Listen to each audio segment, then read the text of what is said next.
Ada kasus namanya Imelda Damanik, dia orang Tambun. Orang Tambun, dia masuk Muslim, syahadat. Nah, di rumahnya ketahuan ada mukena sholat. Itu digebugin seluruh keluarganya. Bapak, ibunya, kakaknya gebugin sampai dia hilang pendengaran tuh. Hilang pendengaran, akhirnya kita visum. Kemudian ada juga namanya Victoria Renyaan. Victoria Renyaan itu mualaf dari Papua. Tinggalnya di Wisma Cendrawasih nih, Cendrawasih Tanah Abang. Pas masuk musim digebugin juga sama keluarganya yang Papua gitu kan. Sampai matanya juga hilang, hampir 2 bulan itu bengkakan. Yuni dia sebenarnya asalnya Islam, dimurtadkan sama suaminya lama. Karena hidayah ini dia dalam hati masih Islam, masuk Muslim tuh di Manggarai sini. Nah, suaminya asli asal orang Timur tuh, gitu kan kita. Nah, akhirnya pas ketahuan sholat diseret di aspal sampai mukanya banyak lukanya, kemudian dihajar pakai helm sampai helmnya itu pecah. Juga namanya Michelle Nathanael. Nah, dia termasuk orang kaya tuh di Kelapa Gading. Nah, semenjak ketahuan masuk Muslim dibuang ke Australia tanpa uang, tanpa apa.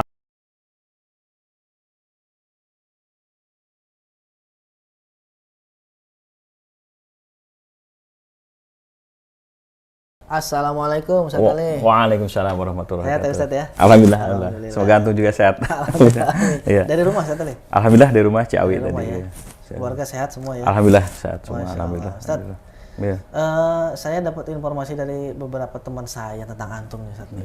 Kita mau coba ngobrol Ustaz ya? Boleh? Ya, silakan. Alhamdulillah bisa silaturahmi ke Wakaf TV juga. Masya Allah. Dan mungkin gini Ustaz, biar pemirsa juga tahu nih. Saya pengen tahu nih Ustadz Ali ini profil sedikit lah perkenalkan diri, coba siapa nih Ustadz Ali nih? Iya. Alhamdulillah saya Ali Mansur ya, asli Sunda. Mukanya sih katanya Aceh. Profil saya sekarang alhamdulillah pertama concern kepada mualaf dan anak-anak yatim. Dulunya ya saya orang hijrah. Ya orang hijrah, Badung juga lah zaman jahiliyahnya. Gitu alhamdulillah. Dulu, tapi saya bersyukur sekali dulu pernah masuk penjara. Nah, mungkin dengan masuk penjara ini saya dapat hidayah. Tahun berapa Ustaz? Saya pertama masuk penjara itu tahun 2006 sampai 2008 itu saya di lapas kelas 1 Pemuda Tangerang. Biasa kenakalan remaja lah. Kemudian Badung lagi pindah ke lapas kelas 1 Dewasa Tangerang yang sebelahnya dekat Danamil situ. Ya. Kemudian pernah masuk juga di lapas kelas 2A Paledang Bogor yang dekat stasiun. Dan terakhir saya masuk di lapas kelas 1 Lapsus sekarang nih. Lapas khusus Gunung Sindur Bogor. Nah, saya paling senior tuh. Paling senior di lapas Sindur, orang yang pertama pernah dihukum dan dipenjara di lapas khusus kelas 1 Gunung Sindur saya tuh. Iya. Itu gimana ceritanya Ustaz? Kok bisa masuk? Ya biasa ya, kenakalan remaja, dulu jati diri gitu kan. Saya ikut-ikut komunitas sama salah bergaul, akhirnya saya kasus lah 365. Apa tuh? 365 tuh KUHP perampokan dengan bersenjata. Bersenjata masih daerah kota, daerah mana kan gitu. Nah, dulu tuh yang tangkapan Jakarta Barat itu di penjaranya salah satunya di lapas Pemuda Tangerang. Iya, sebelum ada penjara-penjara yang dibangun sekarang gitu kan. Tapi ya itu dia, saya bersyukurnya masuk penjara. Karena dengan masuk penjara saya dapat hidayah. Itu antum berarti dulu tadi kan tuduhannya perampokan ya? Iya, perampokan bersenjata. Merampok apa? Biasa dulu sama tim tuh mobil-mobil mewah lah. Mobil-mobil mewah dulu ya. Daerah Sawah Besar, Roxy. Oh, di Jakarta Barat? Iya, Jakarta Barat. Pokoknya mainan Jakarta Barat. Makanya kalau tangkapan Jakarta Barat, pasti dulu ditahannya di lapas di kelas 1. Saya dulu, kalau total sekitar 8 tahun mungkin ya. 8 tahun ya. Maksudnya untuk menjalani aktivitas itu? Iya, menjalani 4 lapas itu 8 tahun. Nah, kalau untuk ininya? Ya paling 2 tahun gitu. Kegiatan katakanlah perampokannya itu berapa lama? Berapa lama ya? Hampir 6 tahunan lah. Mungkin saya anggota paling muda ya. Tapi dulu sih hasil rampokan, hasil kejahatan saya nggak pernah saya makan. Saya kasih pengemis-pengemis yang ada di jalanan. Oh gitu? Kayak Robin Hood lah. Kayak Robin Hood gitu. Saya paling makan sedikit gitu. Tapi ya saya seneng aja gitu kan. Seneng aja kalau udah hasil ada kejahatan itu saya bagi rata-rata di pengemis yang daerah Gondang Dia tuh, stasiun Gondang Dia dulu kan kumuh banget tuh. Pasar Boplo itu, daerah Senen, Menteng, Tugu Tani itu rata-rata kalau ada yang pengemis yang tidur itu, tapi pagi-pagi sudah ada makanan, sudah ada apa, begitulah. Itu kenapa antum bisa punya pikiran ngasih ke pengemis-pengemis gitu? Biasanya kan kalau orang dapat duit banyak, apalagi hasilnya dari rampok katakanlah gitu kan, itu kan bisa buat beli inilah, buat beli itulah. Kenapa bisa punya pikiran gitu, Sat? Mungkin saya nggak punya sifat nggak tegaan, lihat orang lapar, lihat orang kelihatan lah gitu. Kalau orang lapar, orang itu ya kasihan aja sih sebenarnya gitu, kasihan aja. Dan memang dulu bandel remaja ya, bukan untuk kekayaan, sebetulnya hanya gaya-gayaan aja, gaya hidup aja gitu. Berarti dulu berarti antum yang eksekusi untuk ngerampoknya atau yang memang bosnya nih? Bukan, anak pemetaannya ya. Jadi pemetaannya. ya kalau pemetaannya misalnya ini korban ini jam berapa, lokasinya di mana, situasinya apa, nah nanti saya laporan ke bagian eksekutornya. Oh, ada lagi? Ada lagi yang kayak gitu. Itu ada berapa bagian? Biasanya ada bos, ada yang kayak saya pemetaan, kemudian nanti ada eksekutornya, nanti ada bagian sellingnya ke asbak lah namanya, penadah ya, kayak gitu, penadah. Berarti namanya ngambilnya tuh mobil-mobil mewah. Mobil mewah, rata-rata mobil mewah. Tadi apa, Sawah Besar? Iya, Sawah Besar, Roxy, daerah-daerah situ. Gitu? Enggak, daerah-daerah pertokoan. Oh, pertokoan. Daerah pertokoan. Pokoknya yang lengah-lengahnya kita udah paham lah, kalau penjahat lengah. Mau rame juga pasti ada lengahnya gitu. Ada lengahnya gitu. Itu waktu itu afiliasinya kemana, Sat? Pas waktu itu dulu? Dulu saya afiliasinya ke Anton Medan ya. Oh, Anton Medan. Tapi alhamdulillah Anton Medan sekarang udah. Alhamdulillah almarhum juga sudah menapaki jalan yang baik juga lah gitu. Nah, terus kan masuk ke lapas selanjutnya. Itu kasusnya sama juga? Kasusnya beda lagi. Kalau itu berantem. Iya, karena dulu saya zaman-zaman muda saya masih temperamen keras, kalau ada yang ngehina main hajar-hajar aja ya, ujung-ujungnya masuk juga. Oke, itu pasal penganiayaan. Pasal 352. 352. Terus masuk yang ketiga? Iya, sama juga lah gitu. Berantem juga. Sampai yang keempat? Sampai keempat. Sampai keempat itu masih berantem juga? Masih berantem juga. Antum memang badannya kuat. Iya, makanya agak keras tuh karena sering tahunan tidur di ubin penjara. Iya, berapa tahun? 8 tahun ya? Iya, kalau di kubu-kubu 8 tahun lah. 8 tahun, tapi kalau dengan remisi itu sekitar 6 tahunan. 6 tahun remisi 2 tahun. Gitu ya. Jadi 8 tahun tuh masih ada wajib lapornya kan. Nah, kenapa nih antum bisa hijrah sekarang jadi ustadz seperti ini, ngajar ngaji dan sebagainya? Iya. Alhamdulillah di penjara itu yang saya tadi poin pertama, karena saya bersyukur masuk penjara. Ternyata di penjara itu banyak guru-guru pelajaran, ada juga ponpesnya. Oh, ada ponpesnya? Ada ponpesnya. Iya, di sana pertama saya mengenal ilmu tajwid yang bagus, yang benar malah di lapas kelas 1 pemuda. Kemudian saya di lapas kelas 1 Tangerang bertemu salah satu adiknya menteri. Dulu saya satu sel tuh sama Menteri Agama, Said Agil Munawar yang terus Pak Taufik Kamil, Dirjen Haji. Yang korupsi haji itu, terus yang pokoknya orang-orang hebat. Di sana kita buka kayak kuliahan karena mereka akademis, maka mereka memberi pelajaran di situ. Nah, di situ kan guru-guru hebat ini saya menerima banyak pelajaran akidah, sirah nabawiyah, akhlak, nahwu sorob gitu. Makanya karena saya di luar nggak mungkin saya dapat ini, tapi di penjara alhamdulillah saya dapat itu. Gitu, dan itulah yang sedikit demi sedikit ini hati saya dapat hidayah, terus otak ini juga dapat pelajaran yang dapat ilmu gitu. Karena kita tiap pagi nih di penjara itu jam 6:30 kita udah buka kerangkeng, itu kita udah mulai sholat duha. Udah sholat duha, lebih teratur ya? Iya, lebih teratur malah. Udah sholat duha, kita dapat makan kan, beda lah kalau rangsom untuk bagian pesantren. Nah, dari situ kita sampai sore, sampai malam dapat pelajaran itu tiap jam itu. Jadi istirahatnya hanya pas sholat aja. Udah sholat zuhur, istirahat, tidur sejam, belajar lagi. Begitu juga sampai nanti jam 9 malam belajar terus. Belajar terus ya? Iya, disitulah namanya batu diasah kan lama-lama kan bagus juga tuh gitu. Nah, itu seperti itulah gitu. lambat laun saya punya ilmu, punya karakter, punya akhlak gitu. Oh, alhamdulillah. Iya. Berarti antum ketemu siapa aja di lapas waktu itu? Pasti kan ya kan 4 kali masuk lapas nih. Iya, iya. Ketemu siapa aja tuh waktu itu? Yang ini Pak Menteri Agama ya, saya lagi Munawar, kemudian Dirjen Haji, Pak Taufik Kamil, kemudian Dirjen dulu Jam Sostek saya kurang paham lah gitu. Tapi ada beberapa pejabat memang dulu ditahannya di lapas kelas 1 Dewasa Tangerang.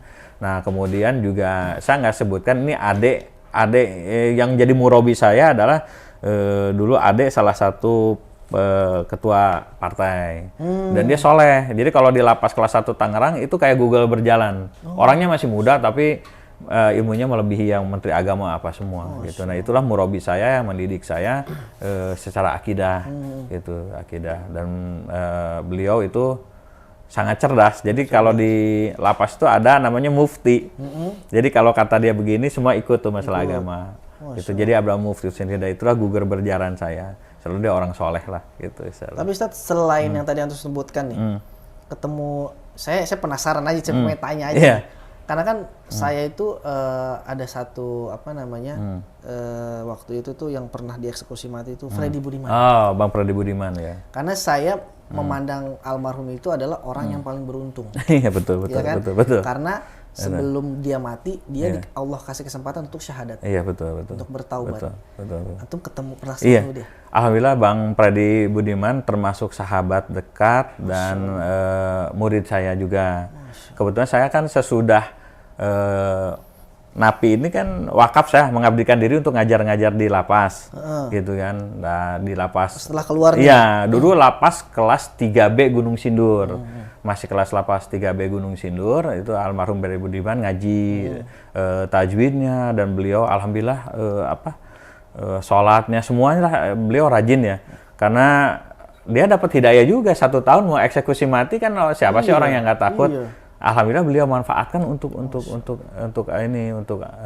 belajar agama, sampai beliau itu mau dieksekusi mati dipindahkan ke Nusa Kambangan.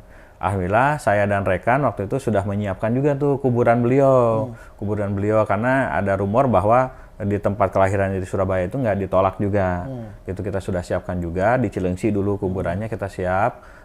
Tapi eksekusi matinya saya nggak ikut karena kan bukan keluarga inti dan bukan dari ditunjuk pemerintah. Alhamdulillah pada hari itu juga wah suasananya mencekam itu. Tapi antum ada di lokasi? Ada di lokasi sekitar Cilacap sih, di Cilacapnya anak nggak ikut, nggak boleh karena kan waktu itu steril langsung gitu kan.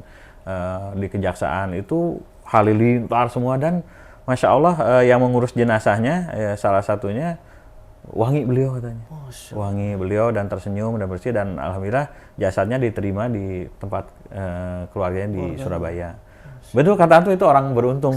Orang beruntung. Saya lihat sendiri hijrah beliau dengan sungguh-sungguh. Iya. Berarti antum ketemu beliau itu setelah keluar dari lapas ya? Atau masih di dalam lapas? Masih dalam lapas. Beliau dalam lapas, saya ngajar. Ketemunya di lapas mana, Ustaz? Di lapas kelas 3B Gunung Sindur dulu. Kalau sekarang lapas khusus Gunung Sindur. Ya. Kalau zaman dulu masih lapas kelas 3B Gunung Sindur. Berarti ngajinya barengan sama antum? Ngaji bareng, terus sempat pas mau dieksekusi meninggal juga beliau apa sih yang harus dibaca pas saya sudah di depan regu tembak gitu kan. Katanya Bang Freddy ini aja istighfar sebanyak-banyaknya. Oh begitu ya gitu. Insya Allah saya akan laksanakan gitu. Ya, ya mudah-mudahan Bang Freddy Budiman Allah yarham, Allah terima amal ibadahnya gitu. Berarti kalau yang saya dengar beritanya itu kan beliau itu kan punya permintaan sebelum dieksekusi ya. Dia permintaan adalah untuk bisa melafalkan syahadat. Iya betul. Setelah itu kan dia baca istighfar dan sebagainya. Istighfar ya. Gitu. Iya. Nah selain Freddy Budiman pernah ketemu siapa lagi nih Ustaz nih? Termasuk Rian Jombang. Saya tahu Rian Jombang, saya ingat dulu. Ya, kasus mutilasi. Oh iya mutilasi. Ya, kasus mutilasi. Iya, terus salah satu yang dekat dengan saya juga Tommy Herton, wali kota Palembang. Iya. Qadarullah beliau meninggal di penjara. Di rutan. Ya, terus Bang Gayus Tambunan. Oh, pernah. Iya, Bang Gayus Tambunan termasuk sahabat saya lah. Dia yang bahu-membahu membangun pesantren di lapas Gunung Sindur. Ya. Berarti Bang Gayus itu masih di sana? Masih di sana. Masih di lapas kelas Lapsus Gunung Sindur sekarang. Tapi Bang Gayus itu sekarang arahnya ke bener kan maksudnya? Apanya? Alhamdulillah. Ya, makanya penjara tuh sebenarnya banyak orang nggak tahu gerbang hidayah di sana gitu. Jadi 50% orang benar-benar tobat dan lebih taat, 50% orang lebih jahat gitu.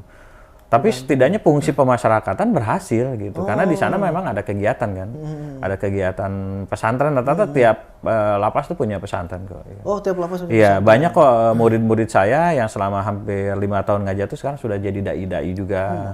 Sudah ada yang dulunya napi, sekarang buka rumah Quran. Sudah masuk, ada Dewan Masjid Indonesia, tukang ceramah kemana, banyak sekali. Saat itu kan Rian Jombang itu kan setahu saya itu kan vonis eksekusi ya? Eksekusi, betul, eksekusi. Belum dieksekusi? Belum ada keputusan dari pemerintah. Ya, mungkin ada pertimbangan hukum yang belum bisa untuk eksekusi mati itu. Rian Jombang itu sekarang mungkin sudah ke arah yang benar sekarang. Alhamdulillah beliau juga aktif di Antum yang mendampingi. Iya, saya mendampingi, terus termasuk murid saya juga. Beliau juga banyak bantu santri di lapas Gunung Sindur itu, Lapsus Gunung Sindur. Iya. Jadi setelah dari keluar, kemudian pengalaman selama di tahanan itu jadikan semangat betul. Semangat untuk dakwah, betul. Sekarang kalau sama lapas itu apa sudah terlepas atau masih ada hubungan dan berkegiatan bersama atau gimana? Masih itu. Jiwa saya nomor satu tuh saya sebenarnya di lapas gitu, karena gitu. Makanya saya mempunyai gelar di belakang nama saya Dai Lapas Nasional.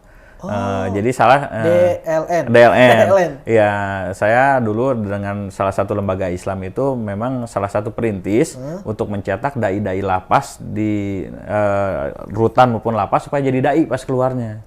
Itu gitu. Setelah antum punya ide itu setelah masih di dalam lapas? Setelah bebas. Ya, setelah bebas, karena saya merasa pas keluar penjara saya bisa kok jadi dai gitu kan. Saya bisa kok diterima di masyarakat lagi gitu kan. Ternyata apa nih? Bukan karena saya punya uang, karena saya udah bisa ngimamin lah. Imam udah bagus, bacaan udah bagus, tajwid udah bagus, retorika dakwah juga saya udah punya ilmunya. Nah, ternyata dengan bekal di penjara itu saya malah lebih diterima masyarakat gitu. Nah, saya menurunkan saya aja udah berhasil nih gitu kan, bisa terima masyarakat. Alangkah baiknya teman-teman juga bisa seperti saya. Ya, akhirnya dengan salah satu lembaga dakwah kita ada Dai Lapas Nasional, mendidik 20 orang napi supaya nanti pas keluar tuh jadi dai juga. Dan dia bisa jadi dai ke lapas juga. Gitu, karena untuk mengajar di lapas itu nggak mudah. Jadi harus ada ditakutin gitu. Nah, kalau dari seniornya kan mereka agak lumayan memandang lah gitu ya. Kalau kasarnya siapa sih lu belum pernah di penjara lu gitu kan. Sama Ustadz bisa kasar tuh dia, maklum kan para penjahat kan. Tetapi kalau yang dai-nya mantan, seniornya mereka segan gitu. Ya. Nah, menghormati gitu lah. Alhamdulillah. Berarti sekarang kegiatan sama lapasnya ini masih berlanjut. Apa tuh kegiatannya? Kegiatannya sekarang saya alhamdulillah bekerja sama dengan beberapa lembaga juga yang badal ya, karena badan saya nggak bisa untuk ngajar di berbagai lapas. Alhamdulillah dengan Mualaf Center Indonesia sudah ada gurunya, kemudian dari MUI. Di MUI sesuai lapas yang dia ini ya, yang tepat, misalnya MUI Gunung Sindur untuk lapas Gunung Sindur gitu. Kemudian dengan Hasmi juga ya, dengan Hasmi, dengan Wadai Wanjus gitu. Jadi dari Senin ke Senin itu full kegiatan. Kalau zaman saya dulu di penjara 2 hari 3 hari kegiatan. Kalau saya sekarang tuh dari Senin ke Senin full kegiatan, kecuali hari libur ya gitu. Dan alhamdulillah antusias dari dai-dai lembaga lain juga bagus sesuai kemampuannya. Misalnya ada yang untuk tahfiz, ada melatih kitab kuning. Alhamdulillah di situ. Berarti sampai sekarang masih lanjut? Masih lanjut, dan insya Allah saya niat sampai kiamat pun saya nggak mau ninggalin lah. Apalagi sekarang, tapi saya lebih concern sekarang di Mako Polresta Bogor. Jadi kalau Senin saya mengajar di tahanan di markas Polresta Bogor. Karena dekat ke rumah juga mungkin? Iya, dekat rumah juga. Karena banyak sih dari LPP Bandung, kemudian lapas di luar daerah minta saya mengajar. Cuman kan karena keterbatasan fisik sebenarnya, fisik. Nah, kemudian setelah antum mewakafkan diri antum untuk Islam gitu, untuk dakwah Islam, kegiatan lainnya apa selain antum ke lapas-lapas nih dakwahnya? Alhamdulillah saya bergabung dengan Mualaf Center Indonesia ya. Mualaf Center Indonesia karena kemampuan saya di bidang hukum, akhirnya saya mengambil divisi hukumnya tuh, divisi hukum Mualaf. Wah, ini antum udah punya basic hukum beneran nih. Iya, hukum dan praktisi hukum gitu ya. Jadi lengkap lah, udah pernah dihukum dan sekarang praktisi hukum gitu. Berarti antum waktu apa namanya sekolah lagi apa gimana? Iya, sekolah lagi. Setelah sekolah keluar, lagi, ya sekolah lagi, sekolah hukum ambil lagi. sarjana hukum. Iya, ngambil sarjana hukum. Kemudian ya praktisi lah, advokatnya gitu. Alhamdulillah sekarang saya niat karena Allah memang mewakafkan ilmu hukum ini untuk pertama membantu rakyat miskin, kedua spesifikasi memang ingin membantu mu'alaf. Oh, kenapa Sat? Kok mau bantu mu'alaf? Ya itu pengalaman penjara lagi. Dulu di penjara itu banyak yang non muslim tuh masuk penjara tuh berbondong-bondong. Non muslim itu? Sekali masuk tuh 6 orang, 8 orang, 10 orang. Sehari itu kadang-kadang pokoknya banyak hampir-hampir yang rata-rata non muslim di penjara. Lihat muslim kok ini tahanan muslim kok pada rajin gitu. Mereka masuk dengan sendirinya gitu. Dan banyak kan kisah-kisah yang dapat di penjara itu bukan kisah saja yang dia dari penjara kayak Anton Medan, kayak apa kan dia semuanya juga dari penjara, itu berawal dari penjara. Gerbang Hidayah. Nah, pas keluar penjara ya apa salahnya saya bergabung dengan Mu'alaf Center karena sama juga nih hidayah gitu, misinya hidayah dan sama hasilnya gitu. Akhirnya saya bergabung dengan Mu'alaf Center Indonesia. Waktu itu ketemu dengan almarhum Coach Stephen. Masih beliau jadi karyawan di Blok M Plaza. masih kurus lah almarhum Stephen ya. 2010-an. 2010. Kalau boleh tahu nih Sat, boleh nggak ceritain secara utuh perjalanan antum tuh kok tiba-tiba mau sekolah lagi di hukum, kemudian jadi memutuskan untuk jadi advokatnya Mu'alaf. Mu'alaf gitu ya. Ya karena itu ya mu'alaf itu yang pertama saya teman-teman di penjara yang sudah mu'alaf itu kita kan sering silaturahim lagi tuh. Yeah. Mereka rata-rata punya keluhan sesudah mu'alaf itu dibuang sama keluarganya. Fakir bener mereka. Fakirnya apa? Fakir keluarga karena mereka dibuang. Kemudian fakir ekonomi udah pastilah. Yang namanya udah dibuang keluarga pasti secara ekonomi di stop.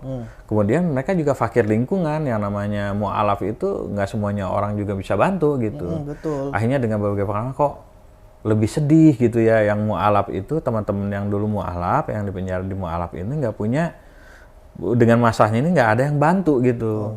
Kalau yang muslim punya masalah mungkin banyak yang bantu. Tapi mu'alaf itu kan kasihan, ada yang tidur di emperan, teman kan ada yang sampai sampai sakit sampai meninggalnya keluarga yang nggak diurus yang non muslim. Akhirnya ya Allah saya ingin membantu secara hukum mu'alaf lah terutama gitu karena saya mempunyai pengalaman dengan mu'alaf itu begitu indah gitu, maksudnya mereka masuk Islam dengan mengorbankan semuanya. Akhirnya saya ya udahlah, saya ilmu hukum saya untuk membela mu'alaf gitu. Di situ ya. Ya di situ mu'alaf karena hatinya. Iya karena mu'alaf tuh bisa fakir semuanya.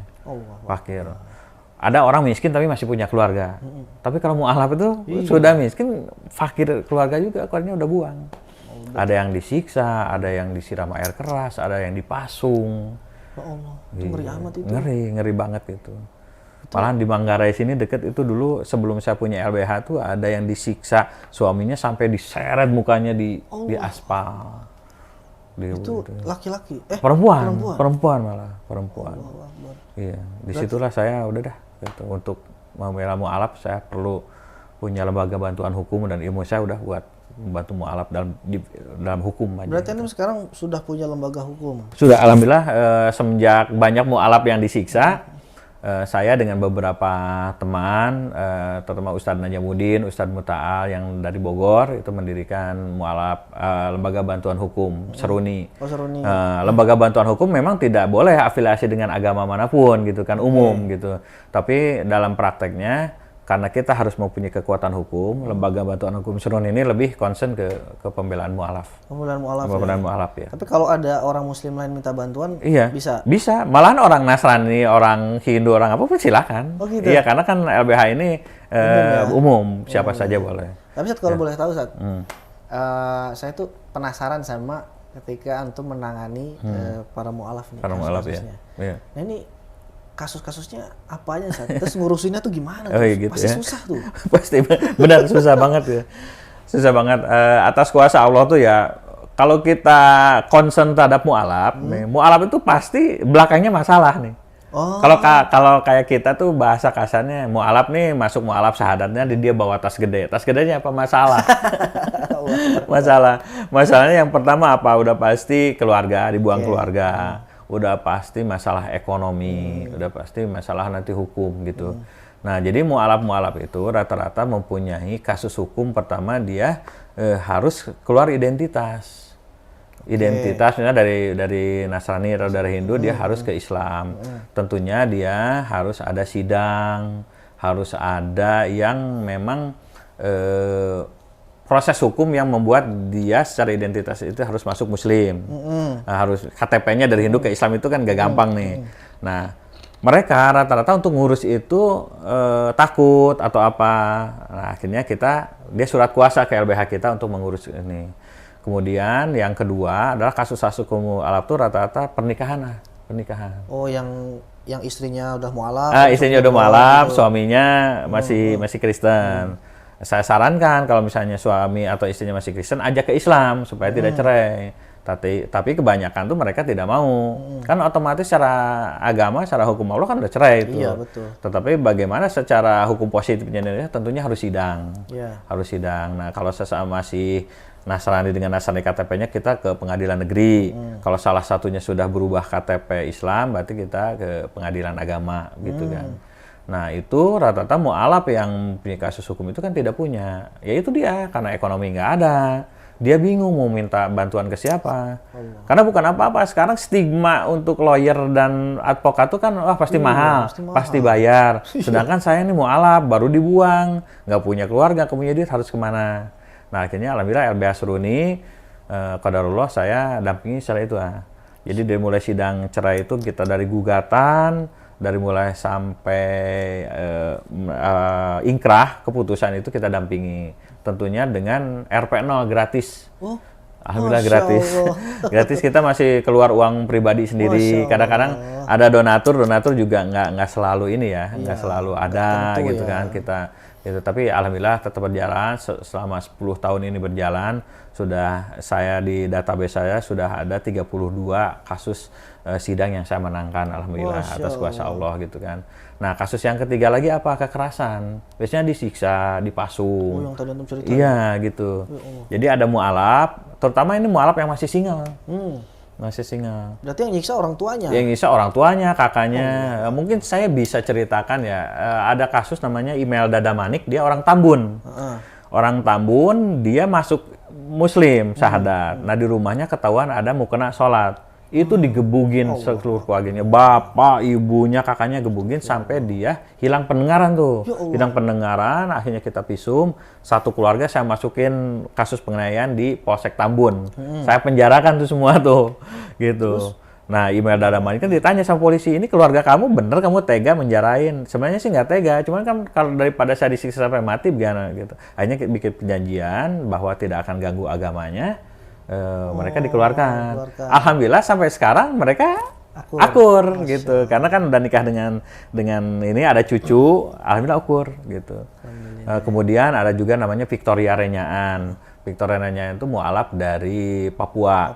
Tinggalnya di Wisma Cendrawasih nih, Cendrawasih Tanah Abang. Pas masuk musim digebugin juga sama keluarganya yang Papua gitu kan. Sampai matanya juga hilang, hampir 2 bulan itu bengkakan. Alhamdulillah kita dampingi, kita buat laporan ke Polsek Tanah Abang. Nah, sekarang udah nikah, punya cucu, alhamdulillah keluarganya bersatu lagi gitu. Tapi sempat di penjara juga itu keluarganya? Keluarganya nggak sempat di penjara, karena kan kita gimana klien ini mau dipenjarain apa enggak. Gitu. Yang namanya satu darah kan nggak tega gitu. Tapi tetap kita harus lindungi supaya mereka tidak semena-mena. Jadi kalau ada nih nyiksa lagi sama saya gitu. Gitu. Terus yang tadi antum bilang diseret-seret ininya apa? Iya, diseretnya itu namanya Yuni ya. Yuni dia sebenarnya asalnya Islam, dimurtadkan sama suaminya lama. Karena hidayah ini dia dalam hati masih Islam, masuk Muslim tuh di Manggarai sini. Nah, suaminya asli orang Timur tuh, gitu kan kita. Nah, akhirnya pas ketahuan sholat diseret di aspal sampai mukanya banyak lukanya, kemudian dihajar pakai helm sampai helmnya itu pecah. Akhirnya kita adanya telepon panik, kita selamatkan di Manggarai. Nah, suaminya ini kita laporkan ke Polsek Jakarta Selatan, Polres dulu Jakarta Selatan. Kasusnya penganiayaan. Akhirnya di penjara tapi tidak diteruskan, kita pisah gitu. Dan banyak kasus-kasus lain yang ada namanya Jojor Sahputri Siburian. Jadi dia mahasiswa, salah satu mahasiswa di Bogor. Nah, karena masuk Muslim, dia sampai keluarganya itu nyulik. Waktu dia kuliah tuh diculik. Disekap di Riau. Karena qadarullah bisa pulang lagi tuh. Bisa pulang lagi, kemudian diculik lagi sampai 3 kali. Akhirnya, alhamdulillah sampai sekarang sudah masih Muslim dan sudah punya keluarga juga. Terus banyak juga namanya Michelle Nathanael. Nah, dia termasuk orang kaya tuh di Kelapa Gading. Nah, semenjak tahun masuk Muslim dibuang ke Australia tanpa uang, tanpa apa. Ada saudaranya, tapi alhamdulillah qadarullah bisa pulang lagi. Bisa pulang lagi. Kemudian juga ada yang Cucun Winarsi, dia dimurtadkan satu keluarga ke Pulau Nias. Dari Nias itu kabur. Alhamdulillah kabur karena satu keluarga bawa 3 anak, bayangin anak-anak yang kecil. Alhamdulillah dia bisa kabur, kita dampingi secara hukum, gugat cerai suaminya, apa semuanya. Jadi banyak kelicikan yang non Muslim itu untuk menjebak mu'alaf ini untuk murtad. Oh gitu. Nah, ya, berarti jadi, juga di kalangan non Muslim seperti yang kita bicarakan ini, itu dia punya memang sengaja kayak gitu. Memang sengaja, memang sengaja. Dia punya cara-cara. Punya cara-cara. Yang sepengalaman antum yang tahu cara-caranya gimana? Caranya begini, dia banyakan menikah secara Islam dulu. Oke. Terus? Maaf nih, saya mungkin sebutkan salah satu kasus yang paling banyak saya tangani adalah non Muslim dari pulau itu, Pulau Nias lah. Saya nggak takut juga karena saya sering berhadapan dengan non Muslim dari Pulau Nias ya. Jadi mereka ini rata-rata yang kasus saya tangani, mereka ini dulu. Menikah secara Muslim dulu, mereka tahan tuh sampai 3 tahun punya anak. Nah, sesudah punya anak mereka nanti akan boyong mereka ke sana. Nah, namanya perempuan kalau di pulau terpencil jauh dari keluarga nggak ada pilihan lain. Betul. Ada anak. Nah, itu mereka langsung di Kristenkan di sana. Di sana. Nah, mereka tidak dikasih akses untuk pulang. Ini hampir 8 kasus yang tangani sama seperti ini modusnya. Di pulau yang sama? Di pulau yang sama.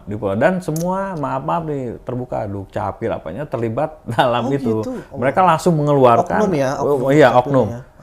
Mengeluarkan akte secara Kristen tuh tanpa ada pernikahan. Jadi langsung itu identitas nikah Islam dulu dihilangkan.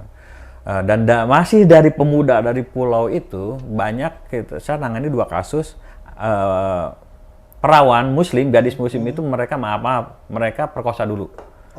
Perkosa dulu. Nah, yang namanya perempuan ini kan tidak punya pilihan lain kalau sudah begitukan kan. Akhirnya mereka dipaksa masuk. Kamu nikah dengan saya tapi kamu masuk dengan itu. Alhamdulillah 2 orang kita selamatkan. Gitu. Jadi banyak yang memang mereka pura-pura masuk Muslim dulu. Ada juga kasus yang di Bungur sini, yang di Bungur Jakarta Pusat ya, dekat stasiun. Jadi mereka nggak diboyang ke pulaunya, tapi tahu-tahu KTP sama kakaknya sudah jadi Kristen. Kok bisa ya? Iya, makanya gitu. Iya, makanya. Nah, yang harus kita hadapi seperti itu, pemurtadan gitu juga bukan andil orang non Muslim, ada juga yang orang Muslim yang cari duit. Mereka berani menikahkan, menikahkan yang Kristen dengan Islam berani menikahkan. Ada oknum kiai ustadz itu, gitu berani menikahkan hanya uang aja. Nah, itu kan buku nikah siri ini bisa jadi salah satu dokumen pendukung pernikahan juga bagi non Muslim. Iya, kalau kau udah pasti menolak, nggak bakal bisa. Iya, tapi kalau di kalangan mereka udah bisa langsung jadi kartu keluarga, bisa. Maksudnya tetap di pengadilan atau di mana? Mereka tidak, mereka bikin sendiri langsung jadi akte. Jadi akte. Jadi akte dengan keahlian mereka lah. Tapi kan bikinnya di mana? Nah, itu dia, mereka kan punya jaringan-jaringan yang solid gitu kan, oknum-oknumnya. Berarti mereka niat banget ya? Niat banget dan terstruktural. Memurtadkan. Nah, itu makanya saya mewakafkan diri ini, jangan sampai saudara-saudara kita dimurtadkan, dan jangan sampai mu'alaf ini susah secara hukum. Mau ganti KTP Islam nggak tahu ininya, terus kemudian kalau disiksa dia mau lapor kemana, karena stigma lawyer itu kan mahal bayar. Betul. Stigma LBH juga gitu kan. LBH kan seharusnya ada opsi yang memang tidak boleh bayar LBH itu. LBH itu punya kewajiban tidak boleh bayar sebetulnya. Allah. Gitu, dengan surat keterangan tidak mampu itu gitu. Jadi ya itu dia. Makanya mualaf tuh bingung gitu kalau berkaitan dengan hukum. Saya disiksa, saya mau lapor kemana? Saya mau gugat cerai suami saya yang misalnya istri saya yang masih ini mau kemana? Sedangkan saya nggak punya uang. Nah, berarti seberapa penting Ustaz advokat untuk mualaf ini? Iya. 3 kata. Apa tuh? Sangat penting. Sangat penting.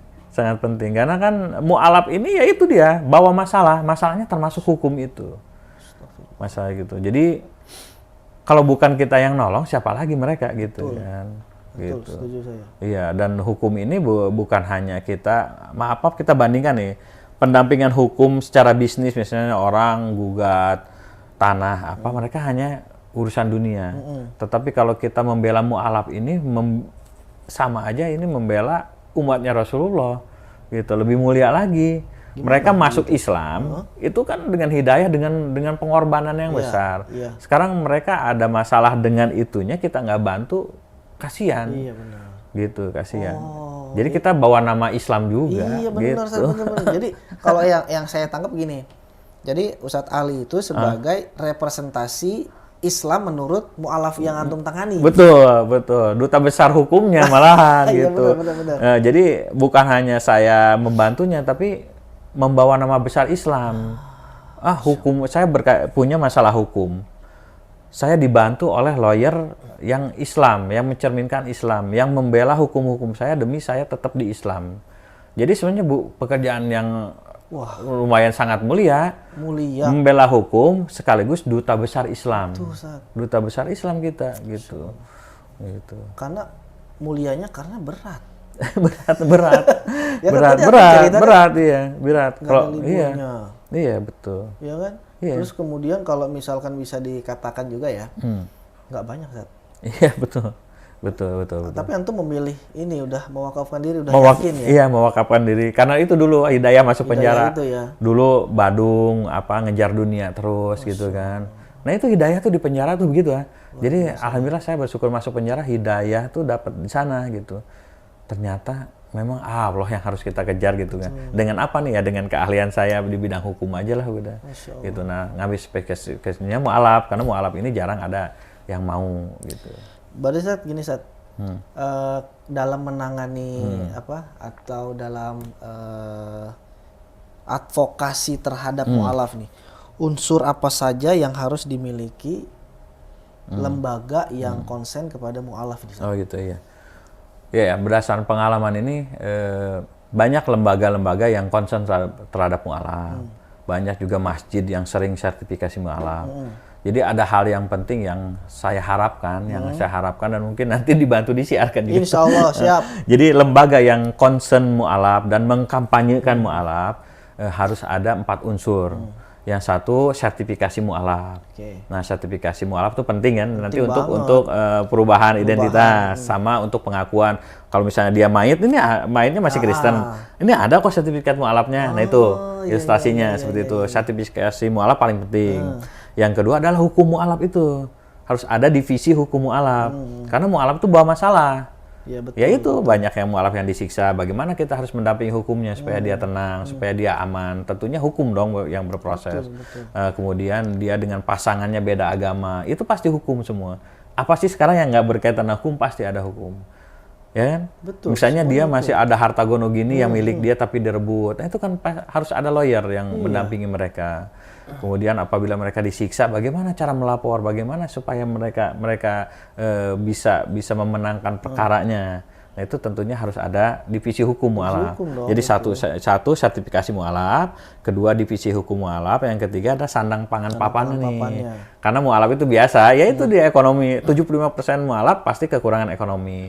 Misalnya dia kelaparan harus gimana, dia nggak punya tempat tinggal, masa iya sih sekarang gini ya, mualaf perempuan masuk Islam diusir. Kalau tidur di masjid di emperan kasihan kan? Iyalah perempuan. Iya kalau laki-laki bodo amat ya. Laki-laki mah biarin aja lah di emperan masjid. Tapi kalau mualaf akhwat ini kan, nah itu harus ditekankan, harus ada selain pangannya harus sandang papannya. Jadi misalnya ada shelter khusus mualaf. Itu penting terutama bagi mualaf perempuan dan anak-anak. Kan ada diusir satu keluarga, itu penting juga. Itu penting juga. Yang keempat ini adalah bagaimana mualaf ini berilmu nih. Berilmu. Jadi jangan hanya di sertifikat udah kalau secara kasar mungkin saya pelajaran yang harus saya kemukakan di publik, terutama kepada kaum muslimin. Kita jangan bangga cuman mengislamkan. 4 unsur ini 3 unsur lagi harus nih. Iya. Hukumnya dibela, sandang pangannya dicukupi, walaupun 3 itu tapi dibantu lah, gitu kan. Yang keempat ini ilmu Islam. Masya Allah. Ilmu Islam itu kan yang pertama masalah akidah ya, akhlak penting, akhlak dan ilmu-ilmu lain lah, gitu. Jadi 4 unsur itu sebenarnya yang harus dimiliki lembaga-lembaga yang concern kepada mualaf dan yang mengkampanyekan mualaf. Iya. Yang mana? Yang ini. Dari mana hilangnya? Dari part yang ini. Berarti aneh tanya ulang apa gimana ntar? Tanya ulang aja. Minum dulu, Ustaz. Mana tadi minumnya tuh? Iya. Nggak boleh ada akuanya nih. Tadi protes lagi.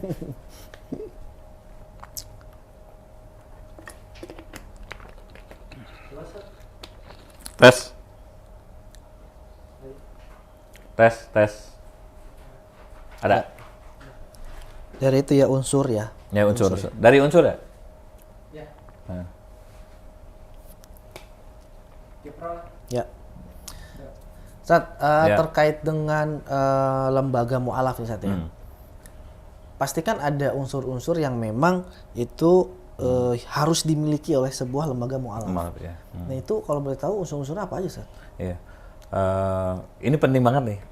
Penting banget dan tolong disiarkan itu ya. Jadi karena perkembangan Islam di Indonesia itu udah bagus ya. Bagus banget. Bagus, terutama juga sekarang mualafnya juga banyak yang berkualitas. Jadi yang pengalaman saya selama hampir 12 tahun ngurus mualaf, belajar dari kekurangan kita dari dulu, lembaga yang concern terhadap mualaf dan mengkampanyekan mualaf gitu, harus ada mempunyai 4 unsur. Yang pertama sertifikasi. Ya sertifikasi pentingnya itu. Jadi yang kayak kejadian kalau mualafnya meninggal, kalau nggak ada sertifikasinya itu kita nggak bisa rebut tuh. Tapi kalau dia udah mualaf tuh, nah secara hukum tuh menang tuh. Ada sertifikat. Iya ada sertifikat itu udah masuk, apalagi ada dokumentasinya. Jadi sertifikasi mualaf tuh mempunyai ada juga 2 bagian yang penting ya. Satu kertasnya, kedua dokumentasi. Dokumentasi pas dia syahadat itu penting.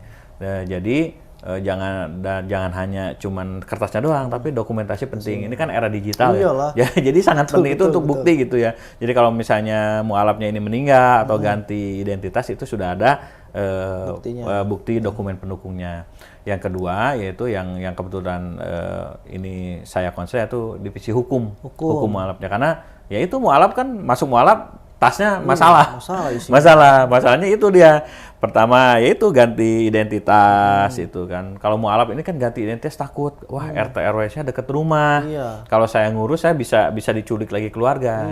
Nah, kita divisi hukum sebagai advokatnya bisa kuasakan ke kita. Benar. Nah, gitu kan. Kemudian misalnya ada kasus mualaf yang disiksa, yang dianiaya keluarganya, tentunya kan ini harus diproses hukum. Betul. Kenapa harus ada proses hukum? Supaya yang nyiksa itu tidak berlebihan sampai mualaf ini meninggal gitu. Makanya harus ada divisi hukum. Mualaf ini kan rata-rata ekonomi dan dukungan kan rendah, dibuang keluarganya. Sedangkan stigma lawyer itu, advokat, lembaga bantu hukum bayar. Nah, makanya kita perlu ada divisi hukum mualaf tuh. Divisi hukum mualaf yang mengurus semua kepentingan hukum mualaf gitu. Hampir semua unsur sekarang berkaitan dengan hukum kok. Yang ketiga adalah sandang, pangan, papan. Banyak mualaf yang kelaparan, banyak loh. Mungkin kita nggak semuanya bisa ini di masjid-masjid. Kalau kita seluruh Indonesia tuh banyak mualaf yang masih kelaparan, cari makan, minta-minta gitu kan. Sedangkan umat muslim ini kan kaya lah, untuk ngasih makan mah nggak susah gitu. Nah itu harus diperhatikan juga tuh gitu. Jadi mualaf itu pas dia sertifikat harus tanya, kamu secara ekonomi gimana gitu, harus didata gitu kan. Kemudian ya secara pakaiannya, mereka kan pakaiannya nggak. Iyalah, belum punya lah pasti. Kadang-kadang nggak punya. Kalau akhwat kan sudah penting ya, berkerudung, berhijab. Laki-laki juga udah pentingnya menutup aurat. Nah, itu pangannya harus juga gitu. Jangan bangga cuman sertifikat doang, enggak. Gitu sertifikat. Tapi yang lain nggak dibantu. Nanti itu bahaya lah gitu kan. Kemudian, nah itu yang papannya. Mu'alaf banyak yang diusir. Iya. Terutama ahwat, mu'alaf ahwat. Bener, Ustaz, bener. Kalau mu'alaf laki-laki, diusir keluarganya, emperan toko, hidup lah. Bener. Hidup kan. Tapi kalau yang perempuan, mu'alaf perempuan masa iya di emperan, di masjid aja belum tentu aman. Iya, bener. Kalau dia tidur di masjid kan, apalagi berkaitan dengan fasilitas umum. Nah, sudah seharusnya tiap lembaga itu yang concern mu'alaf dan mengkampanyekan mu'alaf sudah ada sebenarnya yang namanya shelter untuk terutama mu'alaf ahwat. Kalaupun tidak ada, bekerja sama dengan lembaga mu'alaf yang sudah mapan.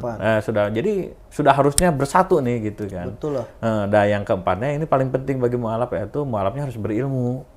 Iya, berilmunya. Yang pertama kan akidah, kedua akhlaknya ya ilmu Al-Qur'annya dan yang lainnya.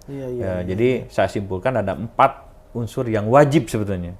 Udah wajib, dan Rasulullah mengajarkan itu sebenarnya. Yang bagi masuk Islam itu ada 4 unsur itu, 4 unsur yang harus dimiliki lembaga yang concern dan mengkampanyekan mu'alaf. 1, sertifikasi mu'alaf dan dokumentasinya. Kedua, divisi hukum untuk membela mu'alaf. Yang ketiga, sandang pangan papannya jangan dilupakan. Yang keempat, mu'alaf itu harus pintar, berilmu, diajarkan. Itu unsur yang harus dimiliki lembaga-lembaga mu'alaf. Karena kan lembaga mu'alaf itu sebenarnya representasi seorang mu'alaf. Betul. Ketika memandang Islam dong. Betul. Ya kan? Terlebih lagi ketika Ustadz Ali itu kan sebagai orang yang langsung berhubungan dengan masalah. Iya kan? Masalah mu'alaf. Tapi gini Ustadz, pernah nggak Ustadz itu dalam persidangan kalah? Pernah. Kenapa? Sebelum punya LBH tuh. Oh, sebelum punya LBH. Itu alhamdulillah dengan kalah itu jadi sekarang menang terus. Oh, sekarang menang terus. Karena dulu kalah kita jam terbang masih rendah, kedua juga tahap belajar. Awal-awal, dan saya beruntung masih kalah lah gitu kan, masih kalah. Ternyata dengan kekalahan itu saya sekarang alhamdulillah sampai sekarang 100% persidangan yang berkaitan dengan mu'alaf saya menang terus. Ya, gitu. Alhamdulillah. Ya itu kuncinya karena dalam persidangan itu harus ada unsur-unsur yang harus memang kita menangkan ya. Sidang mu'alaf nggak boleh kalah. Kenapa kalau? Nggak boleh kalah. Kalau misalnya kalah nih, perebutan dan keluarganya kita kalah, mereka bisa murtad lagi. Oh iya benar. Iya. Atau misalnya mu'alaf ada haknya, misalnya hartanya yang bisa menjadikan dia lebih taat kepada inilah, nggak tergantung. Kita kalah di persidangan bisa direbut keluarganya yang non Muslim. Nah itu kasihan mu'alafnya gitu. Juga, jadi kalau pendampingan hukum mu'alaf nggak boleh kalah. Karena kalau kalah kasihan mu'alafnya. Dengan resiko mereka bisa murtad lagi. Dan yang kedua apa? Jadi umat Islam yang saya sendiri sebagai advokatnya mendampingi hukum kelihatan lemah gitu kan. Iya. Mu'alaf ini pandangannya menilai Islam tuh harus hebat. Iya benar dong. Nah salah satu unsurnya terutama hukum gitu. Kita nggak boleh kalah. Bener gitu. Dong. Jadi nanti teman-teman yang berkaitan dengan membela mu'alaf nggak boleh kalah nih. Iyalah nggak boleh. Nggak boleh kalah gitu, nggak boleh kalah. Berarti di LBH itu ada berapa orang, Seth? Ada 8 orang lawyer ya. 8 orang lawyernya. Semua itu nyebar ke Indonesia. Nyebarnya. Ini masih di Jabodetabek aja. Oh, Jabodetabek. Iya, Jabodetabek aja, kita masih terbatas aja gitu. Terus kalau yang luar pulau gimana? Luar pulau itu kita kebetulan di Mu'alaf Center tuh ada beberapa ini ya cabang. Paling kita arahkan secara jauh aja. Oh, dipandu. Iya, dipandu. Jadi kalau misalnya dia ada yang punya lawyer lagi tapi tidak pengalaman dengan Mu'alaf. Tidak tahu unsur-unsur apa sih yang bisa untuk memenangkan kasus di Mu'alaf, kita pandu dari jauh. Untuk sementara itu sih sebetulnya. Tapi sebenarnya penting banget sih. Iyalah. Dalam lembaga Mu'alaf atau misalnya tidak harus pakai lembaga Mu'alaf lah. Kalau ada Mu'alaf lawyer nih yang punya giroh terhadap Islam, nggak apa-apa dia untuk melayani Mu'alaf. Bener. Saya siap gitu. Tidak harus masuk lembaga Mu'alaf, tidak harus lembaga masjid. Tapi kita sangat perlu banget lawyer yang mudah-mudahan Allah ridho, banyak lawyer yang berpengalaman, yang pintar, yang soleh, terutama yang juga ekonominya bagus, bantulah Mu'alaf gitu. Iyalah. Karena ini penting gitu. Tugas mulia dari Allah, ini jihad kita juga gitu. Berarti ini LBH yang Ustadz Ali bangun ini masih sangat kekurangan orang berarti? Masih sangat kekurangan. Idealnya sih kita punya 24 lawyer ya. Itu minimal ya? Minimal 24 lawyer gitu. 24 lawyer dalam segala bidang ya. Jadi ada ilmu pidana, ilmu perdatanya, ilmu kesehatannya. Kan sekarang bidang-bidang hukum itu banyak. Tata negaranya juga banyak ada. Semua unsur hukum itu sebenarnya harus ada lawyernya. Iya, kebetulan saya kan pidana. Itu harus ada yang jago perdatanya, harus ada tata negaranya, hukum kesehatan. Banyak sekarang bagian-bagian hukum. Bagian-bagiannya ya. Bagian-bagian hukum itu. Nah, kalau terkait dengan LBH, Sat, sebenarnya fungsi, kemudian cara mainnya dan aturan-aturannya itu gimana sih, Sat, kalau boleh tahu? Iya. Sepengalaman antum sebagai Lembaga bantuan hukum ini adalah salah satu unsur hukum yang pemerintah buat untuk melayani hukum, terutama kalangan menengah ke bawah yang tidak sanggup gitu kan. Lembaga bantuan hukum itu mempunyai kewajiban membela hukum, itu harus gratis. Itu ada undang-undangnya? Ada undang-undang dan sebenarnya LBH yang terverifikasi. LBH itu harus ada verifikasinya. Oh, certified. Sertifikatnya. Jadi banyak LBH sebenarnya mungkin 80% banyak kan LBH tidak tersertifikasi pemerintah. Karena untuk sertifikasi pemerintah itu harus ada 10 atau 20 penanganan hukum secara gratis. Dan itu sama sekali tidak ada biaya. Itu untuk dilaporkan agar dapat Betul, dan objek hukumnya ini nanti diverifikasi sama UPT, Kanwil masing-masing hukum. Misalnya benar nggak kamu didampingi LBH ini nggak bayar, nah itu harus ada seperti itu wawancara. Dan harus dilampingi surat keterangan tidak mampu dari desa dan keputusan hasil perkara baik yang sidang maupun tidak sidang. Jadi LBH itu sebenarnya pemerintah bentuk untuk membela hukum, hak-hak hukum masyarakat supaya tidak bayar menengah ke bawah. Apakah boleh LBH menerima bayaran? Boleh, silakan saja dengan tapi tidak memaksa ya. Tidak memaksa gitu. Kalau misalnya dapat klien yang orang mampu ya masih sih nggak bayar gitu ya. Boleh silakan aja gitu. Tapi memang secara undang-undangnya nggak boleh minta ya. Nggak boleh, ada undang-undang yang makanya lembaga bantuan hukum gitu kan. Kalau misalnya pengen bayar ya kayak nama sendiri. Misalnya Ali Mansur Law and Firm itu boleh profit seperti itu. Boleh profit. Tapi kalau lembaga bantuan hukum itu punya kewajiban. Bedanya apa, Sat, kalau yang Law and Firm sama LBH itu? LBH itu kan lembaga bantuan hukum ada undang-undang tersendiri yang memang wajib untuk melayani hukum tidak bayar.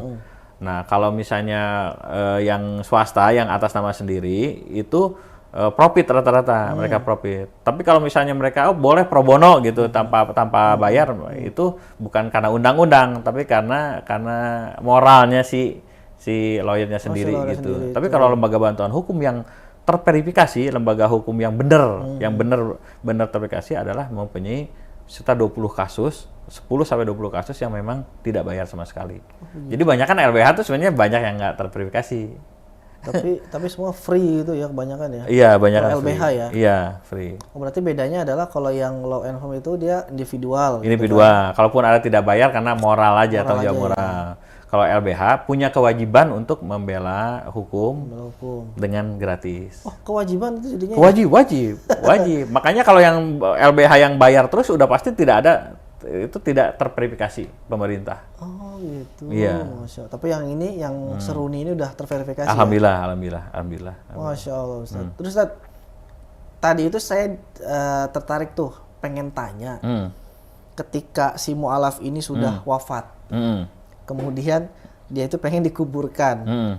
Itu pernah ada kejadian yang apa sih namanya? Yang bahasanya apa ya? Yang agak kurang enak gak sih ketika ini sebenarnya udah Islam nih, ini udah mu'alaf, sini kita kuburkan ke apa namanya? Ada banyak. Nah ini dia kejadian, makanya saya berawal buat LBH begitu. Jadi ada namanya almarhum Eric, dia orang Chinese, masuk Muslim. Nah pertama dia tidak tersertifikasi, karena baru 3 hari wafat, sakit dulu di rumah sakit PMI Bogor. Nah karena dulu personil terbatas ya, kita juga HP saya juga belum punya Android, belum punya apa, jadi sertifikasinya belum, kemudian dokumen belum, pas meninggal ini kita nggak bisa rebut tuh jenazah karena keluarga masih menganggap ini masih non muslim. Nah sedangkan saksi hanya saksi lisan dari temennya waktu syahadat itu.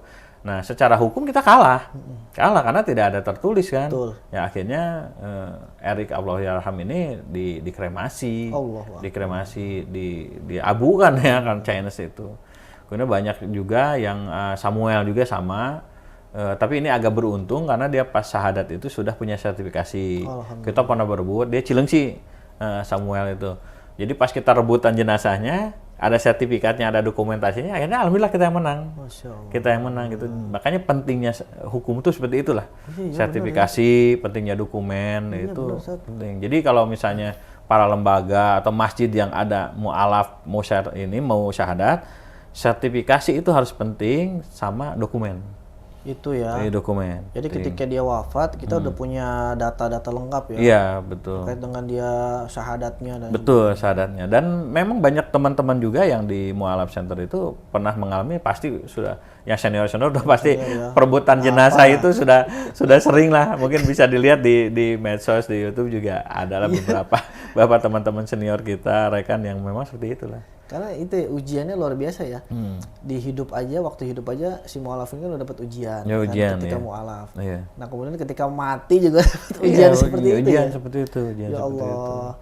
Zat, terkait dengan ini Zat. Karena kan tadi kan saya dengarnya kan antum itu kekurangan orang ya. Kekurangan, SDM. betul. Kan. Ya. Nah kalau ada yang mau ikutan boleh nih. Boleh. Silakan, Boleh ya. Silakan. Boleh kemana Zat? Boleh. Pokoknya gini, mungkin dengan tolong siarkan juga, saya umat muslim yang mempunyai kemampuan dalam bidang hukum, advokat yang muslim. Nggak harus masuk penjara dulu ya? Nggak harus masuk penjara dulu. Nggak harus masuk penjara. Tolonglah bantu kami gitu kan. Bantu kami ya? Siapapun, terutama saya mewakili mu'alaf ya. Mewakili mu'alaf yang memang kita harus didampingi secara hukum, bantulah kami gitu kan. Misalnya kalau bergabung dengan kita nggak harus bergabung masuk lembaga, nggak usah. Yang penting kita nanti ada panduannya, insya Allah nanti panduannya dibantu juga, nanti sebarkan panduannya nanti saya kirim berupa PDF-nya. Oh, sudah ada. Nanti bagaimana sih cara menangani mu'alaf, misalnya kalau disiksa, kalau dia ingin kabur dari komunitas nasional, sudah ada dengan hukum positif kita, jadi tidak melanggar hukum. Jadi bagaimana kita membela mu'alaf tapi kita tidak melanggar hukum gitu. Nah itu sudah saya bukukan juga. Nanti kalau misalnya para lawyer, dan tidak harus lawyer. Jadi kalau siapapun yang ingin membela mu'alaf, asal tahu secara unsur hukumnya, bagaimana cara dokumentasi hukumnya, pelaksanaan hukumnya, bisa kok membela mu'alaf gitu, bisa membela hukum. Terutama juga kalau misalnya yang wajib itu yang punya lembaga berbadan hukum, itu lebih bagus. Ya. Misalnya lembaga mana tapi ada mu'alaf yang harus ditolong, nggak ada lawyer, bisa itu ya? Asal dia mempunyai lembaga ketetapan hukumnya. Insya Allah nanti saya kasih panduannya, bisa kok gitu, Insya Allah. Bisa gampang-gampang aja sih. Gampang aja. Nanti kalau udah tahu selanya juga asik sendiri gitu. Dan itu jadi kalau misalnya membela mu'alaf itu harus punya sifat ini, nggak mau itu yang itu dia tuh. Gitu. Modal utama untuk jadi advokat itu tuh satu ya. Nah itu dia. Boleh di-share Insya Allah. Jadi Islam ini mengajarkan innama a'malu binniyah ya. Betul. Jadi apapun harus sesuai dengan niatnya. Betul. Jadi bagi teman-teman yang mungkin tertarik dan Allah panggil nanti untuk membela mu'alaf, satu niatlah karena Allah. Niat karena Allah. Kedua juga ada bayaran nih. Triliunan. Ada. Dari mana? Nah, tapi nanti di akhirat. Wah, itu mah lebih kali. Nanti di akhirat. Besar itu. Iya. Bayarannya. Betul. Kan kalau kasus-kasus yang reguler itu bayarannya cash nih. Biasanya lawyer udah tahu dah gitu kan. Sekarang minimal tuh satu kasus pernikahannya 25 juta nih. Ini triliunan. Tapi dibayarnya nanti insya Allah. Akhirat ya. Saya sih percaya makanya saya sampai sekarang mau gitu kan, insya Allah gitu kan. Karena kita mau, insya Allah nanti ketemu Allah juga kan, mau wafat juga gitu. Amin. Nah itu bayarannya insya Allah lebih tinggi dari Allah, insya Allah. Kalau saya secara kasarnya tiap membela mu'alaf mungkin Allah bikinkan rumah yang terbaik nanti di akhirat. Jadi tidak ada bayaran lawyer yang terbesar selain membela mu'alaf nih. Setuju saya. Selain membela mu'alaf, insya Allah bayarannya besar. Bayarannya besar ya kan. Siapapun yang membantu mu'alaf, siapa yang membantu orang yang menegakkan kalimat Allah, bayarannya insya Allah surga. Jadi ini bagi para lawyer dan advokat teman-teman yang mau gabung nanti bisa menghubungi Wakaf TV juga bahwa bayaran ini akan lebih besar. Akan lebih besar insya Allah gitu. Dan sifat-sifat lawyer yang harus dimiliki, satu, niat karena Allah. Kedua, jangan lihat materi lah gitu. Itu bayaran Allah lebih tinggi. Ketiga, juga harus punya jiwa petarung nih. Jiwa petarung. Jiwa petarungnya misalnya gini deh. Dia seneng konflik gitu loh. Kalau kata bahasa Amerikanya war junkie. Berarti tapi konotasinya positif. Positif. Jadi senang berkonflik tapi demi menegakkan kalimat Allah gitu. Oh gitu. Jadi bukan tipe lawyer yang elegan, yang leha-leha enggak. Kita akan menghadapi ancaman yang senang dengan itu, yang konflik, senang dengan pertarungan lah gitu. Itu kayaknya senang pertarungan. Dia harus mempunyai jiwa yang kuat juga. Gitu, karena berhadapan dengan mualaf ini pasti ada ancaman dari musuh-musuh Islam apa. Nah, harus orang yang mempunyai nikmat kalau ada konflik gitu, yang senang berantem, happy enjoy gitu. Ya, lawyernya seperti itu. Dan tidak harus lawyer yang berpengalaman, insya Allah jam terbangnya juga gitu kan. Berarti bisa belajar. Bisa belajar. Dan itu dia bayarannya nanti lebih gede dari Allah. Mungkin lawyer yang bayarannya, maaf sekarang rata-rata lawyer tuh IDR-nya nih per hour-nya, per jamnya itu $400 rata-rata yang top ya. Berapa sih $400 sekarang? 6 juta ya per jam loh. Ya kali 15.000. Iya kan 6 juta per jam. Nah itu akan lebih gede dari itu. Allah Akbar. Iya. Insya Allah dari Allah seperti itu. Berarti kalau lawyer yang sering nongol di TV itu masih kalah. Karena backingan dia cuman ya katakanlah yang ada di dunia aja. Iya betul. Dan urusan dunia aja. Backingan Ustadz Ali dan teman-teman lembaga bantuan hukum lainnya itu Allah langsung. Allah ya. Dan Ustadz Ali sama teman-teman sudah orientasinya sudah nggak pengen Lamborghini, tapi sudah punya yang namanya dunia dan seisinya. Iya betul. Betul nggak? Betul. Yang saya kasus tangani kan hampir 36 nih, yang kasus yang ada di database saya menang insya Allah itu kan. Nah mudah-mudahan sih, dan saya selalu yakin akan janji Allah gitu. Mungkin dengan 36 kasus yang saya menangin dan sekarang alhamdulillah mualafnya sudah mandiri, sudah secara hukum juga tenang. Insya Allah saya yakin Allah akan memberikan saya surga insya Allah. Saya yakin dengan janji Allah. Harus yakin. Harus yakin. Nah itu yang membuat saya semangat karena Allah janjikan kan. Siapapun yang membantu umat muslim maka pahala surga bagiannya. Makanya itu belum apa-apa, Allah sebenarnya udah tahu bayarannya. Makanya kita ngapain udah dibayar sama Allah. Jangan kecewa, jangan takut, jangan malas gitu sebagai lawyernya. Allah udah ngasih. Ya sebelum berbuat aja Allah sudah ngasih deposit dulu kan. Betul. Kata Allah mau ngambil kapan lo ya. Kadang ngambilnya di akhirat aja gitu. Betul, karena orang-orang tuh banyak yang belum paham. Iya begitu. Artinya ma'rifatnya belum nyampe ke sana. Dan saya selama alhamdulillah membela mualaf itu nggak pernah kekurangan. Masya Allah. Kan gratis kita ya, 0%, silakan tanya nanti juga. Itu pertanyaan saya tuh. Iya. Dari mana itu? Alhamdulillah, malah sampai sekarang saya itu alhamdulillah satu nggak punya hutang. Oke, alhamdulillah. Kedua, alhamdulillah bisa menghidupi 460 anak yatim. Oh. Ya, alhamdulillah punya 460 anak yatim. Ya di Baitul Muslimin, di DKM Baitul Muslimin, di Purwakarta sama di Caringin. Caringin sini. Iya, Caringin juga, Caringin Bogor sini. Saya bawa kebetulan yang 265 anak yatim kita santunin tiap Jumat. Oh, Masya Allah. Ya, saya nggak nunggu Muharram Lebaran anak yatim, nggak nunggu bulanan, tiap Jumat kita bahagiakan. Alhamdulillah itu kan berarti nggak kekurangan kan? Nggak kekurangan. Kemudian juga masih bisa cukupi susu mualaf, susu bayi mualaf, masih bisa bantu mualaf itu. Allah kasih kekayaan yang lebih. Betul. Kekayaan yang lebih. Dan satu apabila kita memenangkan mualaf, kemudian mualaf itu lebih taat kepada Allah. Itu pahala. Iya, kita menang nih. Gini deh, kalau masalah hukum ya, orang masalah hukum, kasus cerai saya belum selesai dengan suami. Ibadah pasti keganggu kan? Betul. Nah, mualaf itu sering alhamdulillah sampai menang, sampai dia tenang, tidak tuntutan, ibadahnya akan lebih taat kepada Allah. Betul. Nah, itu dia yang menjadikan uang miliaran itu nggak berharga bagi saya. Tapi bergembiranya hati saya itu lebih nggak bisa terbayarkan. Betul, karena ketika dia ibadah dengan sangat taat, ya kan, tahajudnya dia. Iya. Ustadz Ali dapat pahala. Iya, nah itu dia itu. Ya. Dan Allah sebenarnya ini bukan ilmu yang susah ya. Allah udah janjikan semua di Al-Qur'an. Kok kalau kita membahas Al-Qur'an sebenarnya ilmu pembelaan hukum ini udah biasa aja gitu bagi Allah, udah biasa aja. Jadi Allah tuh sebenarnya sudah menggaransi, makanya saya ngapain ragu-ragu sih bela mualaf tanpa bayar pun oke lah. Ya nggak, Allah udah ngasih deposit, kita tinggal ngambil aja depositnya. Tinggal ngejalanin aja ya. Iya, tinggal jalanin aja, Allah nggak ngasih deposit. Yakin sama Allah, jangan sampai nggak yakin sama Allah, bahaya. Bisa murtad. Iya, nah makanya saya pendampingan hukum ini mau udah yakin sama Allah, asik-asik aja tuh, nggak dibayar juga gitu. Lumayan lama loh. Kalau ngurus kasus itu bisa 3 bulan tuh paling cepet. Gugat cerai ya, misalnya gugat cerai itu 3 sampai 6 bulan. Itu lamanya karena apa? Karena pertama antrian nih, antrian dari pengumpulan dokumen, fakta, interogasi apa semuanya, baru untuk mendaftarkan itu dalam waktu sebulan.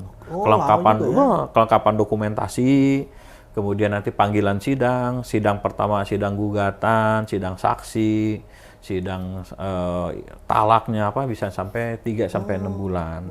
Kalau lawyer biasa itu kita bayar lawyer itu 25 juta sekarang paling murah. Itu per kasus. Per kasus.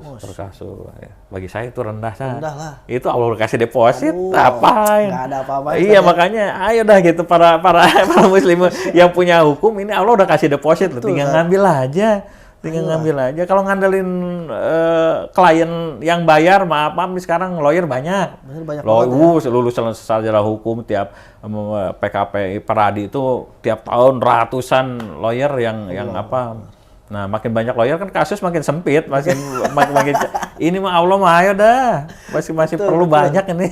Ya karena ini memang belum sama sekali banyak tahu orang. Belum banyak tahu gitu, spesifikasi. Terus terakhir nih Ustadz, harapan Ustadz gimana nih ke depannya untuk kegiatan Ustadz yang sekarang ini dengan juga LBH-nya juga nih? Ya pertama saya minta doa dari semua umat muslim agar saya istiqomah selalu sehat dan selalu istiqomah dengan kebaikan. Kedua, ini minta bantuan antum juga nih, silakan. Gitu kan.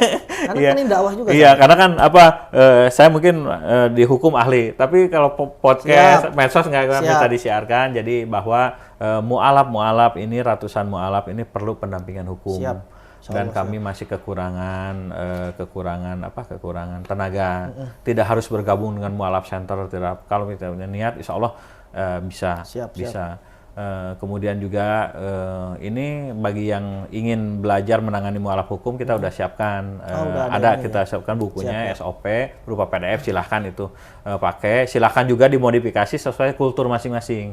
Karena hukum itu tiap kultur, misalnya hukumnya di Bali itu beda lagi. Ada kultur yang harus kita sesuaikan dengan kultur daerah masing-masing. Itu silahkan nanti dimodifikasi. Intinya garis besarnya sudah ada.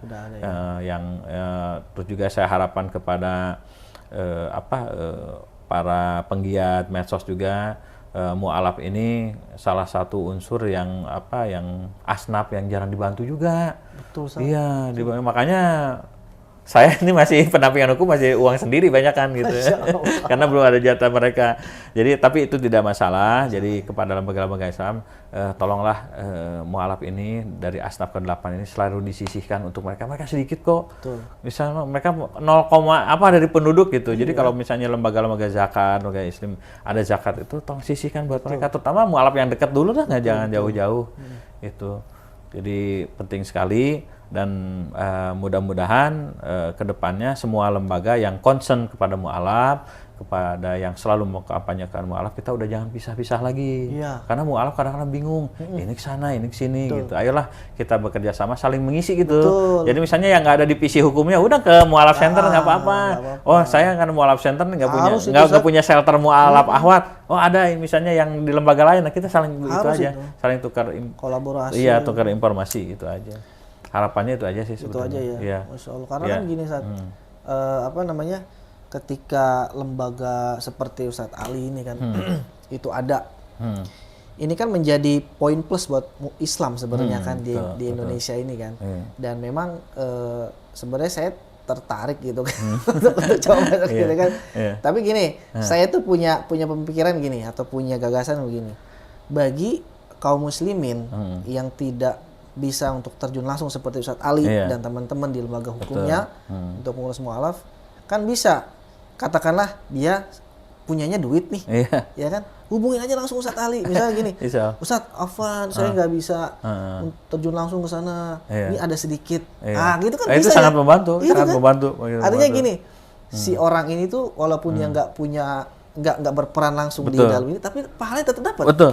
Betul nggak, Ustadz? Betul, sangat betul. Jadi berkaitan dengan biaya semua keuangan sekarang, makin banyak yang membantu itu, makin banyak mualaf yang terbantu. Itu dia. Membantu gitu, membantu. Iya kan? Iya betul. Sangat terbantu. Misalkan ini, kayak apa namanya, kru-kru Wakaf TV nih, dia kan nggak punya basic hukum gitu kan. Sementara Ustadz Ali yang memang sudah jagonya nih.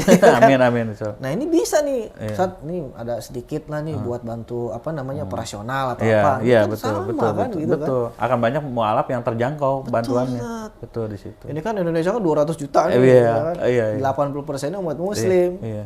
Mudah-mudahan ini terdengar sama Amin. pelosok, Ustadz ya. Dan kalau boleh jujur, saya juga nggak punya rumah, masih ngontrak di petakan. Masya Allah tuh kan. Saya masih punya masih tidur dengan istri, masih tinggal di kontrakan. Kami di rumah juga hanya punya lemari plastik sama ampar doang kalau ke rumah mah gitu. Bukannya saya nggak mau kaya, tapi membantu mualaf lebih penting. Betul, gitu kan. Kemudian juga saya juga masih ngecer lah gitu. Tapi bagi saya itu dari dulu nggak masalah. Karena yang saya kejar itu deposit Allah itu udah saya terima kok. Insya Allah 32 kasus menang. Masa iya sih deposit nggak cair gitu kan. Cuman memang kalau ada seperti itu umat muslim yang membantu, itu akan jangkauan saya akan lebih luas lagi. Artinya gini, itu untuk meluaskan dakwah. Betul meluaskan dakwah. Bukan hanya semata-mata untuk seorang mu'alaf nih perlu dibantu, atau misalkan yang Ustadz Ali perlu dibantu. Enggak, tapi untuk meluaskan dakwah Islam sebenarnya. Bi'amwalikum bi'anfusakum. Nah, saya nyawa sih siap-siap aja dah. buat mu'alafnya saya ibarat kata mah saya pasangnya. Tapi kan kadang-kadang ada keterbatasan dana juga. Kita nggak munafik masalah itu kan. Kalau ada itu memang lebih banyak terjangkau. Iya, karena memang semuanya pakai uang. Kayak gugat perkara aja, kayak gugat cerai di pengadilan itu sekarang 1.315.000. Tuh kan, bayar negara untuk bayar negara. Belum untuk nanti setiap sidang tuh ongkos mualafnya, misalnya kita ongkosin, kemudian legalisir dokumen, kemudian misalnya mendatangkan 2 saksi, itu memang perlu biaya. Jadi satu kali sidang itu operasional itu, kalau lawyer biasa itu sudah 25 juta gitu kan, gitu. Tapi kita bisa meminimalisir dengan kemampuan kita. Tapi kalau ada muslim yang membantu, kami sangat terbantu sekali gitu. Untuk apa? Untuk menegakkan Islam itu aja. Supaya kita umat yang asli muslim jangan sampai mu'alaf ini nanti jadi saksi di hadapan Allah. Saya dulu kata, ya Allah, pasti mereka bersaksi. Pasti. Gini. Saya dulu kesulitan hukum, saya disiksa, tapi tidak ada lawyer yang mau, tidak ada umat muslim yang mau membantu saya hukum. Sedangkan hukum di Indonesia ini kan ada undang-undangnya. Mereka pasti bersaksi di hadapan Allah. Itu. Maka saya harapkan biarlah saya jadi ujung tombak terdepan, tetapi umat muslim lainnya dukung saya dari unsur apa yang bisa dibantu. Supaya nanti mu'alaf ini, kalau sampai mu'alaf tidak dibantu, mereka akan bersaksi. Nauzubillah min dzalik, kita nggak mau persaksian mereka menjadikan kita masuk ke neraka. Karena mu'alaf ini tanggung jawab seluruh muslim. Kalau mereka tidak dibantu, dicuekin, pasti mereka akan bersaksi. Apalagi sampai jadi murtad. Kenapa kamu murtad lagi kan di hadapan Allah? Karena saya tidak dibantu. Karena dulu saya berkaitan dengan hukum, yang bantu hukum saya main-main, tidak serius atau tidak profesional. Itu saya murtad. Nah, amit-amit jangan sampai kita di hadapan Allah marah karena kita tidak bantu mu'alaf gitu. Itu aja sih gitu. Jadi ayolah kita selamatkan diri kita masing-masing. Apa unsur yang bisa kita bantu? Ya saya mohon dibantu juga perjuangan saya, doa, support dan lainnya. Dan ini memang media sosial ini saya sangat harapkan juga untuk sosialisasi juga, karena saya keterbatasan siar juga. Iya, gitu. Benar. Gitu. Publikasinya. Iya, makanya saya ucapkan jazakumullah khairan katsiran. Mudah-mudahan antum semua ini Allah ridho dan Allah balas dengan sebaik-baiknya pahala dan kebaikan insyaallah. Amin. Siap. Syukran. Jazakallah Ustaz Ali. Wa iyyakum.